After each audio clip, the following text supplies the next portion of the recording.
fucking pressure, right?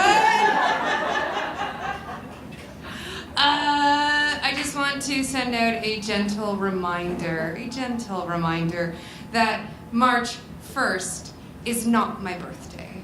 So if you say happy birthday to me on March 1st, I'm gonna say fuck off. My birthday is February 29th. I get it. I don't get one. So technically, it's tomorrow. It's gonna be very hard for me not to steal this balloon when I leave. I don't know if it's a raffle. I'll decide. I just want you guys to know that. I was not born in March. Nothing wrong with March. Nothing wrong with March. Just not my birthday. And you'd be surprised how many people fight me. Being like, well, technically your birthday's not the 28th. I'm like, March is a completely different fucking month, bud.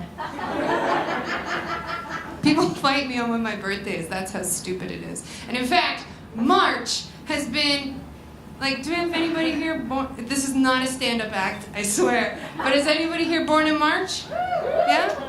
Oh, Marilla. Hi. When's your birthday? 28. 28th? Cool. I won't fucking say happy birthday on April 1st. Or maybe I will. No, April Fool's. But I'm sorry, it's a beautiful birthday, and I'm so happy that you were born, and you back there was born, and everybody else here was born in March when you were, but it is the shittiest month. March sucks.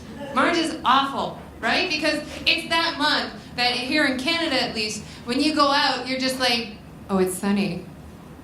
Oh my God, is winter over? And you walk out and you're freezing, and you got that bone chill, and it's wet, and then you smell all the dog shit that nobody's picked up all winter long. It's just a shitty month. It's such a shit month. Ugh. So last March, I decided I'm gonna get married then. We're coming up on my first wedding anniversary. I was married March 25th, 2017. I've been with my husband for almost 8 years now, and we have a 2-year-old. Ladies, that's how you do it. That's how you get that ring. No, but a lot of people always tell me that I have a really amazing relationship because my husband and I, we get along so well and we never fight. We never fight. And the thing is, we don't ever fight. And I'll tell you this magical secret that I figured out how to get us to not fight. So my husband and I, we have lived together for the past 5-6 years. And every single morning, my husband does this amazing thing. He wakes up, he goes downstairs, he puts the coffee on so that when I get up, I can have a cup of coffee later on. But he makes himself a black cup of coffee, and then he goes upstairs and he puts that black, steaming, staining, hot cup of coffee on my nightstand and then goes into the shower. So that when my alarm clock goes off 30 minutes after, I hit the cup of coffee and it goes everywhere. Oh my God, it's so great. Like, I used to have a white cat, now it's a brown tabby, right? But this happened for so long, and I kept asking him, I was like, babe, stop. Just stop with the coffee. It's really annoying. I can't deal with it. And he's like, well, I'm sorry. It's just, you know, there's not a lot of room. Because we don't have a lot of room in and around our bed. Like, we live in Toronto, so we're like, okay, let's go around. And so my nightstand is closest to the door that leads out to the hall that goes into the bathroom. So at about a year into living together, my husband woke up. He went downstairs, got himself a black cup of coffee, came upstairs, put it on my nightstand, and then went into the shower. Now, he didn't realize that this morning that I was awake. So what I did was I grabbed the cup of coffee and I very quietly crept out of bed, went down the hall and into the bathroom when he was showering. Now, I'm not gonna throw it on him, right? Because that's insane. And I think a crime. But I wanted to teach him a lesson, like to stop, like just stop. So I looked at the toilet and I'm like, I'll flush it. Or make him think he's got some horrible something. I don't know. But I didn't. I was thinking of dipping his toothbrush into it and just going back to bed. But instead I decided on very quietly getting down and pouring it into the bathtub.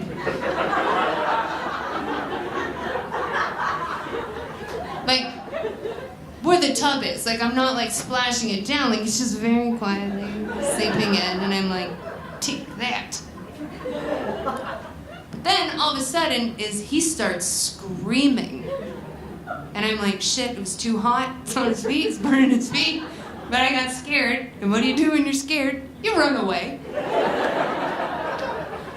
So I went back to our bedroom and I put the coffee on my nightstand and I went back to sleep. But like faking it. I don't know why. There's been so many times in my life where I've had to fake sleeping as an adult. And I'm gonna grow up one day.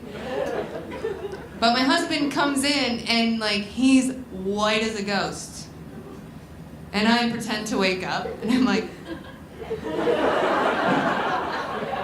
I didn't know, it was more like, what's wrong? And he's like,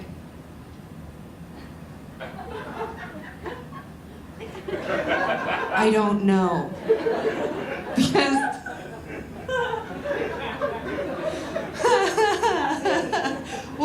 what was happening that I didn't know, because I didn't take a little, tickety-boo, was at the time I was pouring the coffee, he was rinsing out his hair with his eyes shut and peeing at the same time. So when he opened his eyes, he just saw black. And he can't smell. He's got shampoo everywhere, and the men's shampoo's very stinky. And he's like, I think I need to go to the doctor. And at this point, I was like, yeah, you should. So he takes the day off, goes to the doctor, he comes back at around after lunch, and I'm like, what'd they say? And he's like, we did a lot of tests, and they can't find anything wrong.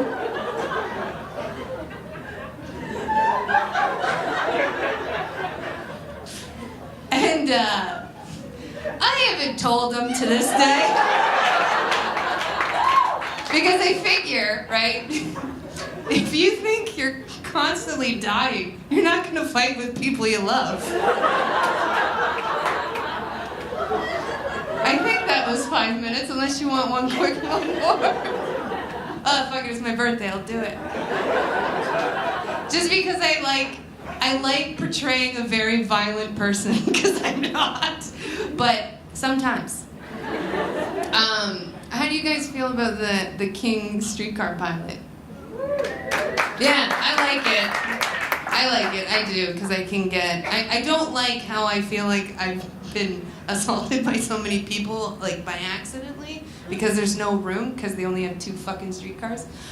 But streetcar etiquette is rough and it's hard, and I've only ever been actually physically violent one time in my life, and I'll explain it to you.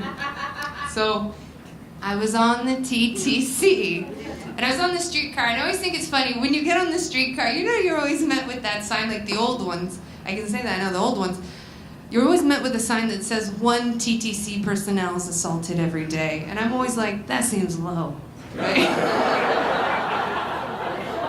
But I get on the streetcar, and it's rush hour, and it's packed, right?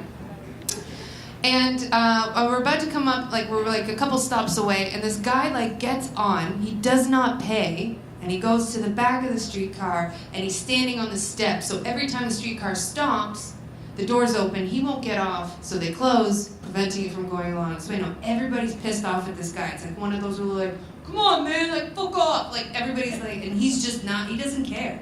This guy does not care. So we finally get to my stop, and for some reason I'm I'm the one. I'm gonna get him to move. because I'm going to do it with manners. So I go up to the guy and I say, "Excuse me, sir." And I guess the most rational thing he decides to do at this point is to take both his hands and shove me in the shoulders. And I go right back, and I'm like, holy shit. And in my head, I just think, I'm like, all right, I shall see your shove, and I will raise you a kick to the chest. Because what I did just instinctually is I grabbed both the railings at the back, hoisted myself up, and like a graceful foosball player, just swayed my body back and forward and kicked him square in the chest.